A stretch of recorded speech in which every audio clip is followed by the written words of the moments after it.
The Starship Horizon moved slowly through space toward the massive alien station that hung in orbit around a distant planet. Commander Jake Morrison stood on the bridge watching the strange structure grow larger on the main screen. The station looked nothing like human buildings with its twisted metal arms and glowing crystals that pulsed with blue light. Dr. Amy Rodriguez stood beside him holding a data pad that showed readings from their sensors. She had spent months learning what little humanity knew about the aliens they were about to meet. Captain Ben Taylor checked the ship's systems one more time, while Communications Officer Lisa Grant tried to make contact with the station. The radio crackled with strange sounds that their computers slowly translated into words. The aliens were telling them where to dock their primitive human ship. Jake could hear something in their voices that made him uncomfortable. It sounded like they were trying not to laugh. The year was 2157, and this was humanity's first official meeting with the Galactic Council. Earth had detected alien radio signals only 10 years ago and spent all that time building faster ships and learning alien languages. The humans thought they had done well to make it this far. They had no idea what was waiting for them. The docking bay was enormous and filled with ships from dozens of different worlds. Some looked like living creatures made of metal, while others appeared to be built from pure energy held in crystal containers. The human ship looked like a small metal box next to these incredible alien vessels. Jake tried not to feel embarrassed as their ship settled into the assigned dock with a loud clang that echoed through the bay. The welcoming committee was already waiting when the humans stepped off their ship. Jake had seen pictures of aliens before, but meeting them in person was completely different. The Zephyrians looked like walking crystals that reflected light in rainbow patterns. Their leader introduced himself as Ambassador Kreeth, and his voice sounded like wind chimes in a gentle breeze. The Vorthak were massive creatures covered in thick armor, plating with 4 arms and glowing red eyes. General Thax towered over the humans and spoke in a voice that rumbled like distant thunder. The Nexari were the most human-like, but their skin changed colors constantly, and they had too many fingers on each hand. Trade Prince Veltar smiled with a mouth full of sharp teeth. The ceremony began in a huge hall filled with representatives from 50 different worlds. Jake walked forward carrying a metal box that contained gifts from Earth. He felt very small, surrounded by so many alien beings. Some of them whispered to each other in languages the human computers could not translate. Others simply stared at the humans like they were looking at strange animals in a zoo. Ambassador Kreeth spoke first and welcomed humanity to the galactic community. His words were polite, but Jake noticed how the crystal being's light patterns seemed to flicker in what might have been amusement. The ambassador asked about human technology and space travel capabilities. Jake proudly explained that their ship used fusion drives and could reach 15% of light speed. He described their weapons, which fired metal projectiles at very high speeds. He talked about their colonies on 3 nearby worlds where brave humans were building new homes. The reaction was not what Jake had expected. First there was silence. Then a sound like tinkling bells filled the hall. The Zephyrians were laughing.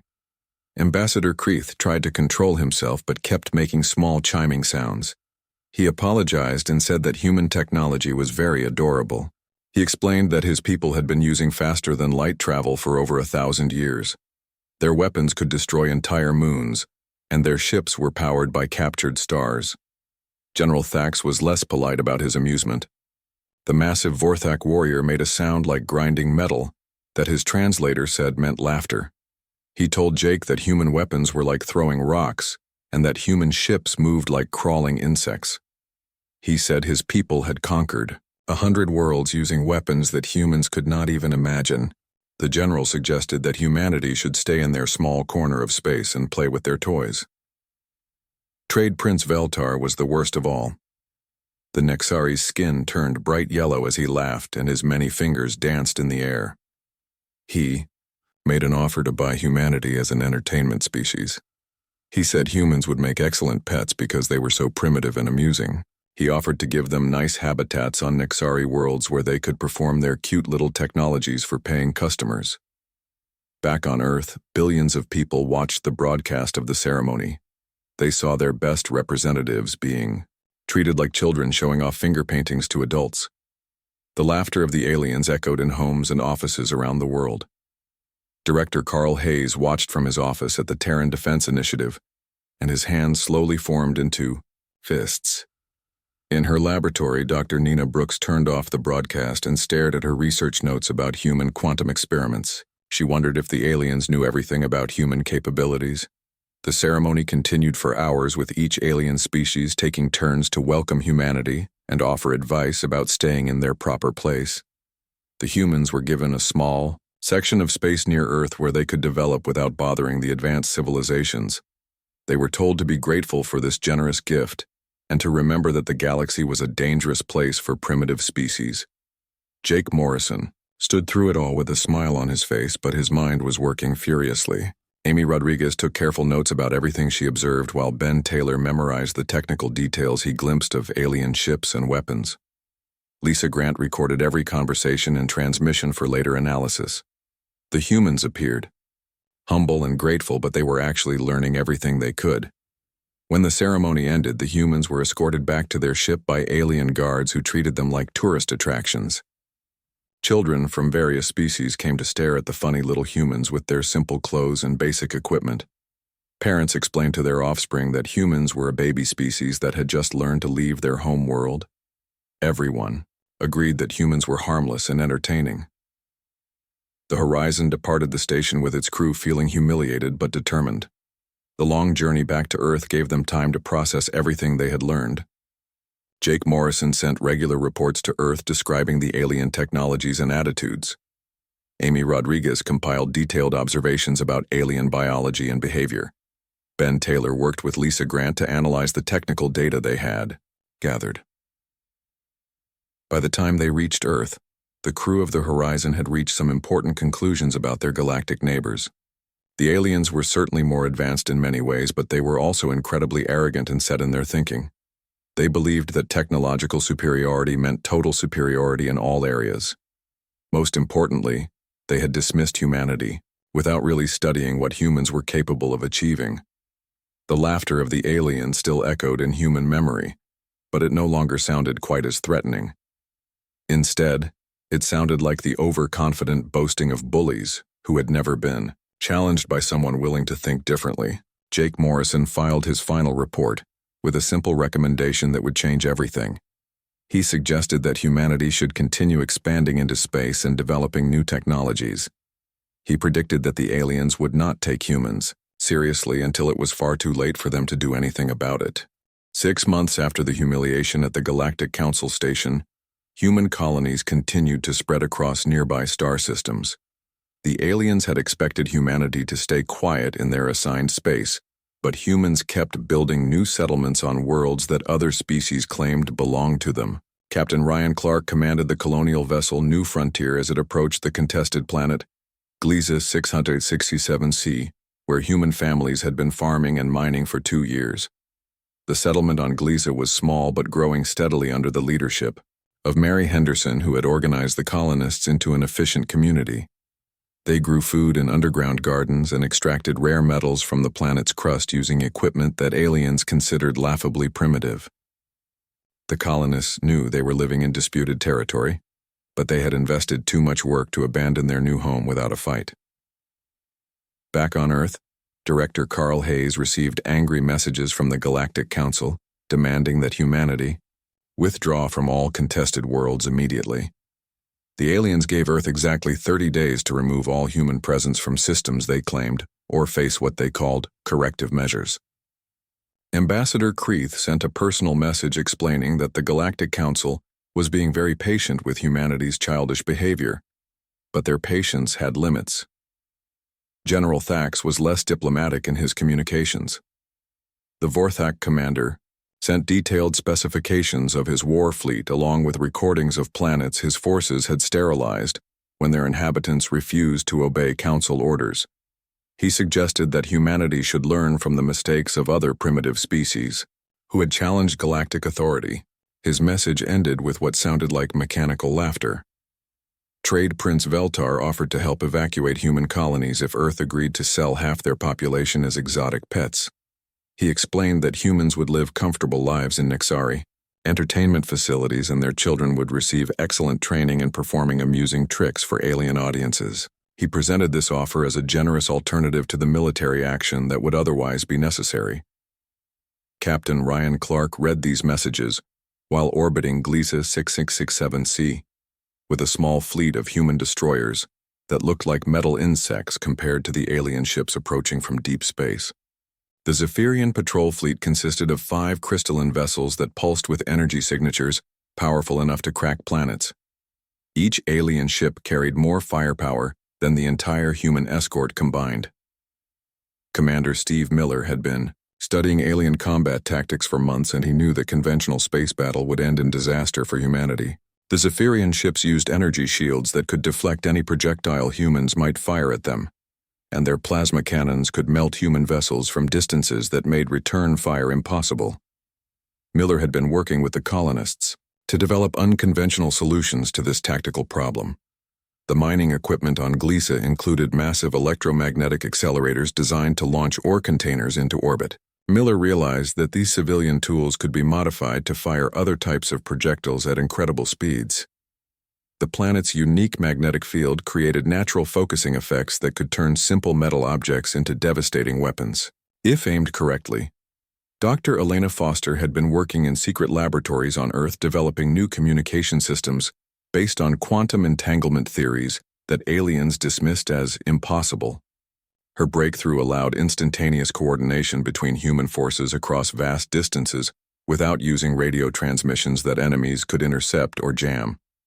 The system was still experimental, but field tests showed promising results. When the Zephyrian fleet arrived at Gliese, they expected to find terrified human colonists ready to surrender. Instead, they found Mary Henderson broadcasting a polite message explaining that the humans had legal claims to their settlement and would resist any attempt to remove them by force. The alien commander responded with what his translator called amusement and began deploying his ships for what he assumed would be a brief demonstration of superior power. The first phase of battle went exactly as the aliens expected. Human destroyers fired their kinetic weapons, which bounced harmlessly off Zephyrian energy shields. The alien plasma cannons began systematically destroying human ships, while broadcasting warnings for the colonists to prepare for evacuation. 3 human destroyers were reduced to glowing debris in the first 10 minutes of combat. Captain Ryan Clark appeared to be retreating with his surviving ships, but he was actually positioning them according to Miller's tactical plan. The human vessels moved toward specific coordinates where the planet's magnetic field would amplify signals from Dr. Foster's quantum communication system. At precisely the right moment, Clark's ships began broadcasting targeting data to the surface installations. The colonists had been very busy during the month since the Council ultimatum. Under Mary Henderson's direction, they had converted their mining accelerators into the largest artillery system ever built by humans. The magnetic field effects that Miller had calculated allowed them to fire projectiles at a significant fraction of light speed, with accuracy that conventional physics said should be impossible. The Zephyrian commander was studying tactical displays showing the locations of remaining human ships when his crystalline vessel suddenly shuddered from multiple impacts. His energy shields had been designed to stop directed energy weapons and fast-moving missiles, but they could not handle solid projectiles moving at near relativistic speeds. The first salvo from the surface batteries punched straight through his defenses and left his flagship venting atmosphere.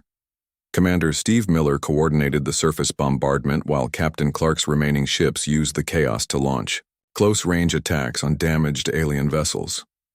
The human destroyers were still outgunned, but they moved with unpredictable patterns that confused Zephyrian targeting systems. Lieutenant Commander Kate Johnson led fighter squadrons in attacks that violated every principle of accepted space combat doctrine. The aliens had never encountered enemies who treated 3-dimensional space as a complete tactical environment. Instead of focusing on traditional ship-to-ship engagements, human pilots like Tony Martinez used gravity wells and asteroid debris in ways that alien combat computers could not predict or counter. Their small fighters darted between larger ships like angry insects, while the surface batteries continued to hammer alien vessels with relativistic projectiles. General Paul Garcia had been implementing new defensive strategies across all human colonies based on lessons learned from the first diplomatic contact. Human settlements were designed to be completely self-sufficient and capable of contributing to their own defense using local resources and improvised weapons. Every colonist received military training, along with their civilian job assignments. Puri. Battle lasted 6 hours and ended with the Zephyrian fleet in full retreat. 2 alien ships had been completely destroyed while the others limped away with severe damage and casualty reports that shocked the Galactic Council. The humans had lost half their escort vessels, but the colony remained intact and the colonists celebrated their victory with determination to defend their home against future attacks. Back on Earth, Dr. Patricia Collins activated humanity's first, working faster than light communication network, connecting all human colonies and military installations. The quantum entanglement system that aliens had considered theoretically impossible allowed human forces across multiple star systems to coordinate their activities with unprecedented precision and speed. Admiral Sarah Kim took command of outer colony defenses and began implementing tactics that emphasized human advantages in flexibility and creative thinking. Her philosophy became famous throughout human space when she announced that humans do not retreat, but instead reposition for maximum annoyance. She began training colonial militias in techniques that turned every human settlement into a potential military asset. The news of victory at Glisa spread throughout the galaxy and caused serious concern among alien military planners. The Zephyrians had been considered invincible in space combat, but primitive humans had defeated them using modified mining equipment and unconventional tactics. Worse yet, the humans showed no signs of being impressed by their own success and continued expanding into contested territories. Ambassador Kreeth sent urgent messages to Earth demanding explanations for human military capabilities that exceeded all previous intelligence estimates. Director Carl Hayes responded with polite communications explaining that humanity had been developing new technologies and defensive strategies since their first diplomatic contact. He suggested that the aliens might have underestimated human potential for innovation and adaptation. General Thax began mobilizing larger Vorthak fleets for what he assumed would be a more serious military operation against human expansion. His tactical computers analyzed the battle data from Glisa and concluded that humans were using some form of advanced technology disguised as primitive equipment. He refused to believe that simple kinetic weapons could defeat energy shield systems that had protected Vorthak vessels for thousands of years. Trade Prince Veltar withdrew his offer to purchase humans as entertaining pets and began treating humanity as a potential military threat that might interfere with. The victory at Glisa had been only the beginning, and now the aliens were discovering that their assumptions about primitive humanity were dangerously wrong. Dr. Marcus Webb stood in his secret laboratory on Luna, where he had been developing technologies that the Galactic Council believed were impossible for such a young civilization. His team had been working around the clock since first contact to create weapons and defenses that would give humanity a fighting chance against superior alien forces. The Galactic Council decided that humanity needed a more serious lesson about respecting established territorial boundaries. They organized what they called a police action to remove human settlements from 3 contested worlds simultaneously. The combined fleet included Zephyrian energy cruisers, Vorthak battle dreadnoughts, and Nexari stealth vessels equipped with weapons that had conquered dozens of primitive species in the past. Captain Danny Rodriguez commanded the human defense fleet protecting the Kepler system, where 2,000 colonists had established thriving agricultural communities. His ships looked pathetically small compared to the alien armada approaching from deep space, but Rodriguez had been studying the battle reports from Glisa and developing new tactical approaches that pushed human advantages to their absolute limits. The aliens expected another easy victory against stubborn humans who refused to acknowledge superior technology. They were confident that overwhelming firepower would force humanity to surrender without requiring the complete destruction that had become necessary with other rebellious species. The Galactic Council wanted to preserve humans as a useful example of what happened to civilizations that challenged established authority. Lieutenant Commander Kate Johnson led advance reconnaissance squadrons that began harassing the alien fleet while it was still days away from the human colonies. Her pilots included veterans like Tony Martinez, who had survived the fighting at Glisa and learned valuable lessons about exploiting weaknesses in alien combat doctrine. They discovered that alien ships were designed for formal battles between organized fleets rather than the chaotic guerrilla warfare that humans preferred. The first real shock came when human ships began disappearing from alien sensors, only to reappear in completely different locations within minutes.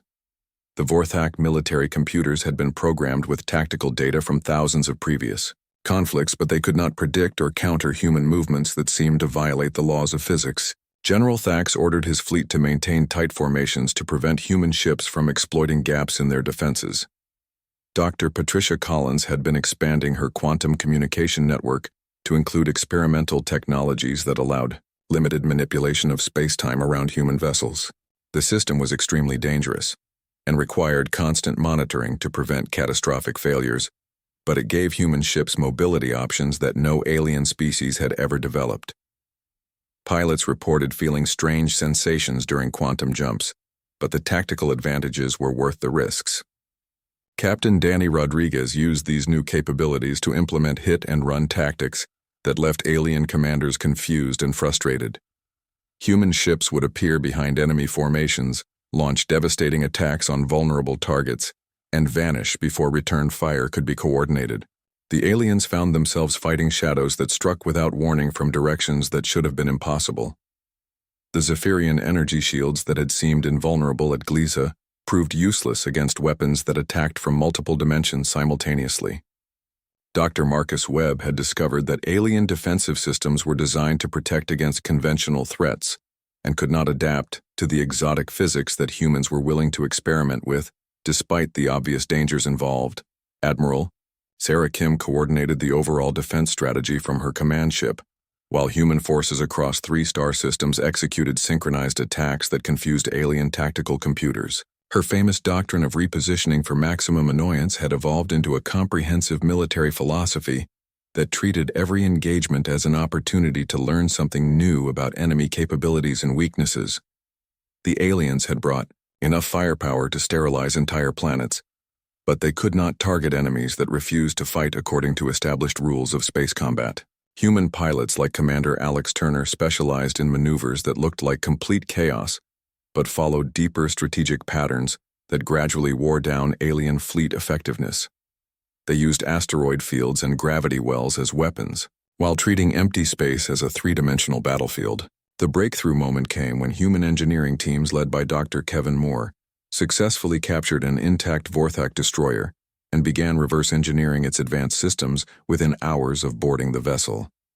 The aliens had never encountered a species capable of understanding and adapting their technology so quickly. Within days, humans were using modified alien weapons against their former owners. Engineer Sophie Clark led rapid response teams that could analyze and weaponize any alien technology they encountered on the battlefield. Her people treated captured enemy equipment like puzzle pieces that could be rearranged into new configurations that the original designers had never imagined. They discovered that alien technologies were highly advanced, but also extremely specialized and inflexible. The most disturbing development from the alien perspective was humanity's complete lack of respect for theoretical limitations that other species considered absolute laws of nature.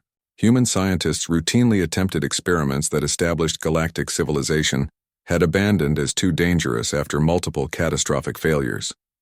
Humans seemed to view these risks as acceptable costs for gaining tactical advantages. The 3-way battle continued for weeks as human forces demonstrated an inexhaustible capacity for developing new tactics and technologies in real time. Every alien attempt to establish control over the contested systems resulted in unexpected human countermeasures that violated established principles of military science. The humans were not just fighting back, they were learning and adapting faster than their enemies could adjust their strategies. Dr. Nina Brooks had been studying alien psychology and discovered that advanced galactic species suffered from a form of technological stagnation that made them unable to innovate under pressure. They relied on proven methods and established doctrines that had worked for thousands of years, but could not cope with opponents who treated every engagement as an experiment in creative destruction. The aliens began experiencing something they had not felt in millennia of galactic dominance, which was genuine fear of an enemy whose capabilities they could not predict or contain. Human forces were not just winning tactical victories, They were demonstrating that the entire foundation of galactic military superiority was based on assumptions that might be completely wrong. General Thax reported to the Galactic Council that human combat effectiveness was increasing with every engagement, while alien forces were suffering casualties and equipment losses that exceeded all previous projections. His recommendation was to either withdraw from human space entirely or commit the resources necessary for complete extermination of the species before they could develop even more dangerous capabilities. Ambassador Kreeth tried to negotiate a ceasefire, but discovered that humans were not interested in returning to their assigned territories or accepting council authority over their expansion. Director Carl Hayes politely explained that humanity considered themselves to be an independent civilization with the same rights as any other galactic species. He suggested that the aliens should reconsider their policies regarding territorial disputes. Trade Prince Veltar began secretly negotiating with human representatives about possible commercial partnerships while publicly supporting council military action. His intelligence networks had concluded that humanity possessed technologies and capabilities that could revolutionize galactic commerce if properly exploited. He was particularly interested in human quantum communication systems and their apparent ability to manipulate space-time. The final phase of the police action ended with alien fleets in full retreat from all three contested systems and human colonies, celebrating victories that established their species as a legitimate military power. The battles had cost humanity dozens of ships and thousands of casualties, but they had proven that advanced alien technology could be countered by creative thinking and willingness to take calculated risks. Back on Earth, Dr. Marcus Webb began sharing previously classified research with other human scientists as preparations began for the larger conflict that everyone knew was coming. The aliens would not accept these defeats without retaliation, and humanity needed to be ready for whatever the Galactic Council decided to throw at them next. The laughter that had greeted humanity's first diplomatic mission had completely stopped and been replaced by urgent military planning sessions where alien commanders tried to develop strategies for fighting an enemy that seemed to grow stronger and more dangerous with every passing day. The primitive humans were becoming the most feared species in the galaxy, and no one was quite sure how to stop them. Full-scale war erupted across the galaxy as the Galactic Council abandoned all pretense of treating humanity as a minor irritation and committed their combined fleets to what they called the final solution to the human problem. 50 different alien species contributed warships to the largest military force ever assembled in galactic history. The aliens were determined to prove that technological superiority would always triumph over primitive cunning and desperate improvisation. Colonel Mike Davis commanded human ground forces on the industrial world of Proxima 7, where massive factories had been converting civilian manufacturing equipment into military hardware since the first battles began. His troops were outnumbered 10-1 by Vorthak invasion forces, but they had been preparing defensive positions that turned the entire planet into a weapon system designed to exploit human tactical advantages. The Zephyrians deployed their most advanced battle cruisers equipped with reality manipulation weapons that could alter the fundamental laws of physics in localized areas. These vessels had been held in reserve for conflicts against other advanced civilizations, but the Council decided that humanity had become enough of a threat to justify using their most devastating technologies. Commander Alex Turner led human space forces in the Centauri cluster, where his fleet faced Nexari stealth squadrons that could phase in and out of normal space-time at will. The alien ships were nearly invisible and carried weapons that attacked targets through dimensional rifts. But Turner had been developing countermeasures based on principles that the Nexari believed were impossible for primitive species to understand. Fleet Captain Laura White coordinated the defense of the outer colonies, where human settlements had become fortress worlds, bristling with improvised weapons and defensive systems that violated every principle of conventional military engineering. Her strategy was to make every human world so dangerous to attack that the aliens would exhaust their forces before achieving any meaningful victories. The key to human success was their complete refusal to fight the way their enemies expected. Every engagement became a learning opportunity, where human commanders tested new tactics and technologies, while alien forces struggled to adapt their ancient doctrines to opponents who treated warfare as a form of creative expression rather than a formal military exercise. Captain Jerry Stone had revolutionized space combat by developing swarm tactics that coordinated hundreds of small human vessels in attacks that looked completely random, but followed complex mathematical patterns that alien battle computers could not analyze or predict. His pilots flew ships that were individually weak but collectively created tactical situations that overwhelmed even the most sophisticated alien defense systems. The Vorthak Empire had ruled the galaxy for 10,000 years, using massive dreadnoughts that carried enough firepower to destroy entire star systems. These ancient vessels were considered invincible by every species that had ever encountered them, but they proved helpless against enemies that refused to engage in direct confrontation and instead attacked from every direction simultaneously using weapons that should not have existed. Dr. Kevin Moore's engineering teams had become legendary throughout human space for their ability to capture and reverse engineer any alien technology they encountered. His rapid response units could board disabled enemy vessels, analyze their IR systems, and develop effective countermeasures within hours of first contact. The aliens discovered that their most advanced weapons could be turned against them by humans who understood the underlying principles better than the original designers. Engineer Sophie Clark led technical assault teams that specialized in what she called aggressive reverse engineering, which involved capturing enemy equipment in the middle of active combat and immediately modifying it for use against its former owners. Her people had developed techniques for breaking alien security systems and adapting incompatible technologies that violated every known principle of xenotechnology integration. The most terrifying aspect of human warfare from the alien perspective was their complete willingness to experiment with technologies that established galactic civilization had classified as too dangerous for practical use. Human scientists routinely attempted modifications and combinations that could result in catastrophic failures, but they viewed these risks as acceptable costs for gaining tactical advantages over superior enemy forces. The turning point came when human forces began demonstrating capabilities that the aliens thought were purely theoretical. Dr. Patricia Collins had expanded her quantum communication network into a weapon system that could manipulate the fundamental structure of space-time around enemy vessels.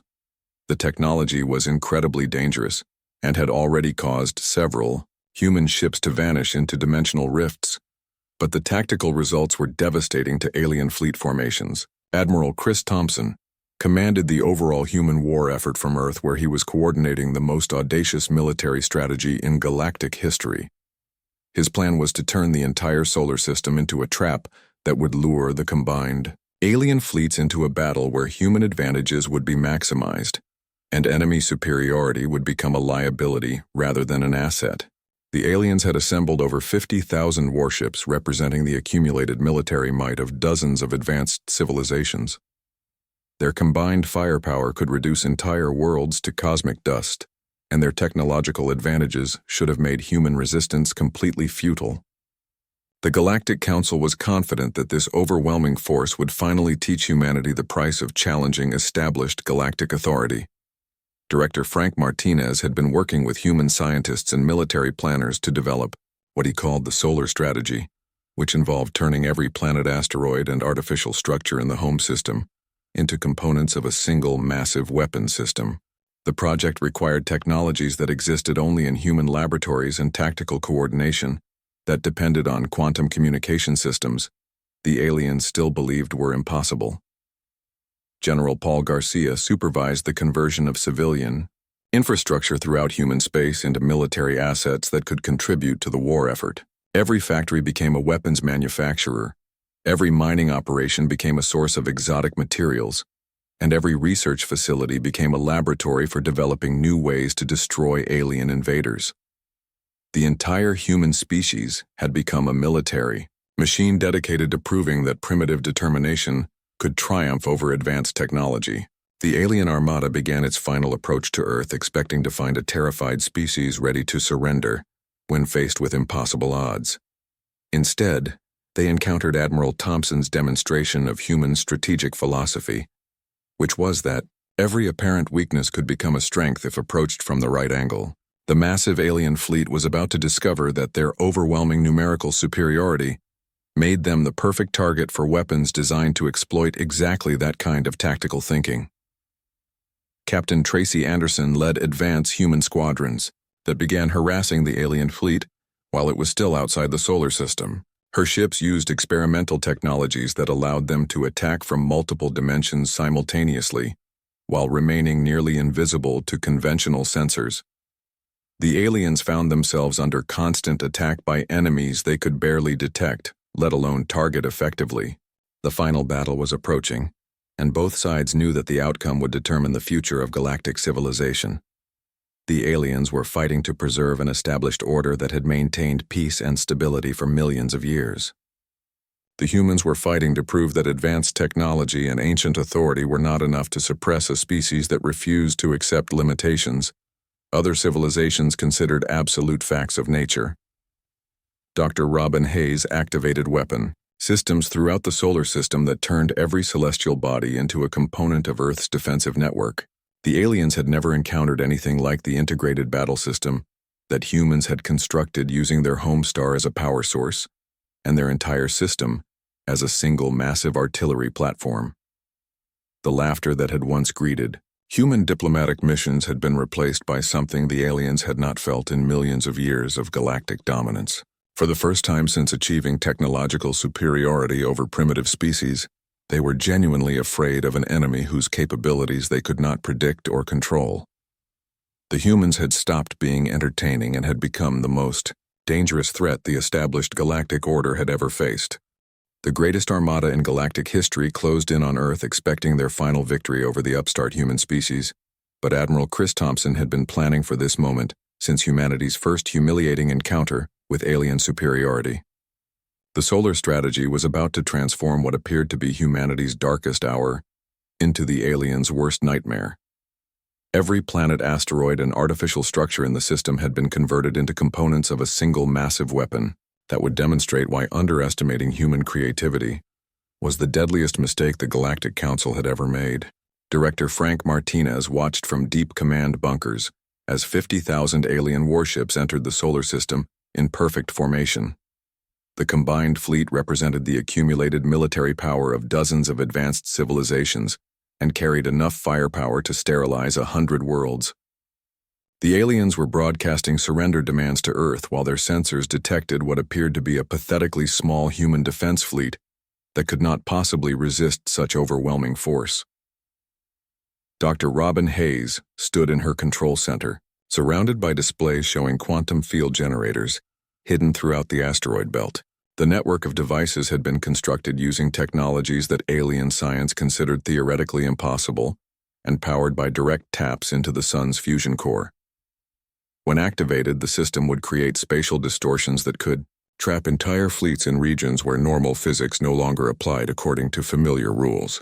The alien commanders were feeling confident as their massive fleet approached Earth in a formation designed to demonstrate their absolute superiority over primitive human resistance. Ambassador Creeth broadcast a final ultimatum demanding humanity's complete surrender and promising that cooperative species would be allowed to exist as supervised clients of the Galactic Council. General Thax added his own message explaining that stubborn species would face complete extermination, as an example to other primitive civilizations. Commander Jack Sullivan led the human counterattack from hidden positions throughout the outer system where his ships had been waiting in complete radio silence for weeks. The vessels appeared primitive by alien standards, but they carried weapons based on principles that established galactic science had abandoned as too dangerous for practical use. Human willingness to experiment with catastrophically risky technologies was about to become the aliens' worst nightmare. The first phase of battle began exactly as the aliens expected, with human ships launching conventional attacks that bounced harmlessly off superior energy shields and armor plating. The alien fleet responded with devastating barrages that destroyed dozens of human vessels within minutes.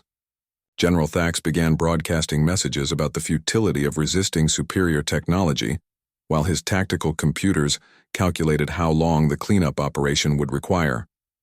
Then, Dr. Robin Hayes activated the quantum field network and everything changed in ways that alien science said should have been impossible. Space itself began warping around the invasion fleet as hidden generators created gravitational anomalies that trapped enemy ships in regions where faster-than-light travel was impossible, and conventional weapons could not function properly. The aliens found themselves stuck in a maze of distorted space-time that turned their own formation against them. Captain Tracy Anderson launched the second phase of humanity's defense as reinforcements emerged from hiding positions throughout the solar system. The human ships looked like primitive metal boxes, but they carried weapons that manipulated the fundamental forces of reality in ways that alien defensive systems had never been designed to handle. Controlled black holes tore through enemy formations, while weaponized neutron star matter vaporized anything it touched. The aliens discovered that their technological superiority meant nothing when the battlefield itself had been turned into a weapon that followed rules they did not understand. Human scientists had spent months converting civilian mining equipment and industrial machinery into components of weapons systems that treated the laws of physics as suggestions rather than absolute limitations. Every asteroid in the belt had become an artillery platform firing projectiles that moved at significant fractions of light speed. Commander Steve Miller coordinated surface-based defenses that turned the planets themselves into weapons using magnetic field manipulation and gravitic engineering that should not have worked according to established scientific principles. The aliens watched in horror as worlds that appeared defenseless revealed hidden weapon systems that could reach across interplanetary distances with devastating accuracy and power. The most terrifying discovery for the alien fleet was that humanity had not simply copied and improved existing technologies, but had developed completely new approaches to warfare that made conventional military doctrine obsolete. Human weapons attacked through dimensions that most species did not know existed, while their defensive systems created effects that violated basic assumptions about how reality was supposed to function. Dr. Kevin Moore's engineering teams had prepared surprises throughout the solar system, including booby traps and hidden weapon platforms that activated automatically when alien ships approached critical locations. The invaders found themselves under constant attack from directions they could not predict using weapons they could not understand or effectively counter with their superior but conventional technology. The battle that was supposed to demonstrate alien superiority instead became a systematic demolition of everything the Galactic Council thought they knew about military science and technological advancement. Human forces were not trying to destroy the invasion fleet, but were methodically disabling every enemy vessel, while broadcasting a simple message that echoed throughout the galaxy on all communication frequencies. Admiral Victor Green spoke for all of humanity when he transmitted the words that would become legendary throughout galactic civilization.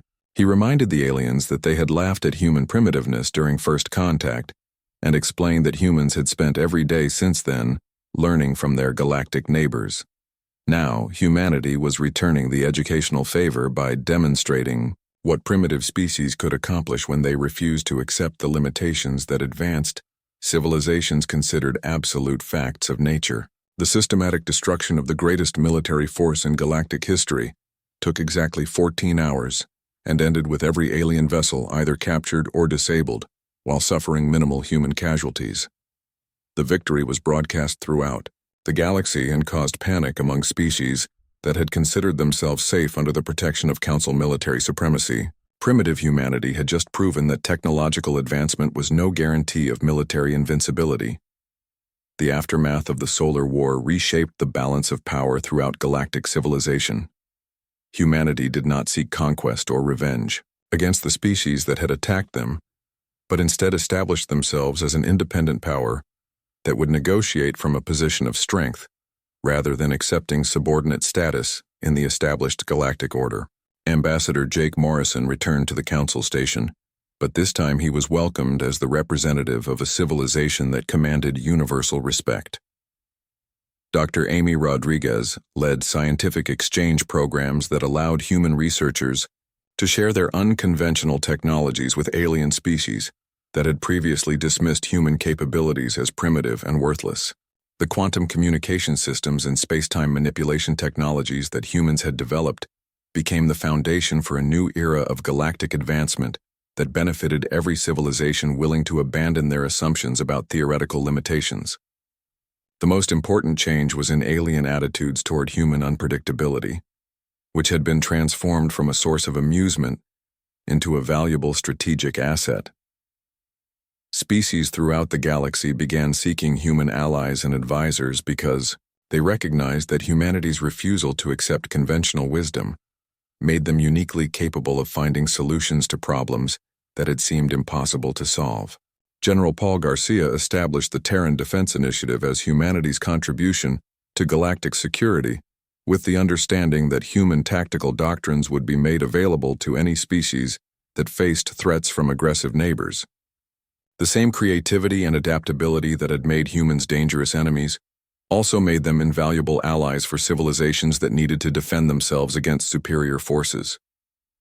Trade Prince Veltar became humanity's first major alien business partner as Nexari commercial networks began incorporating human technologies and tactical philosophies into their operations throughout the galaxy.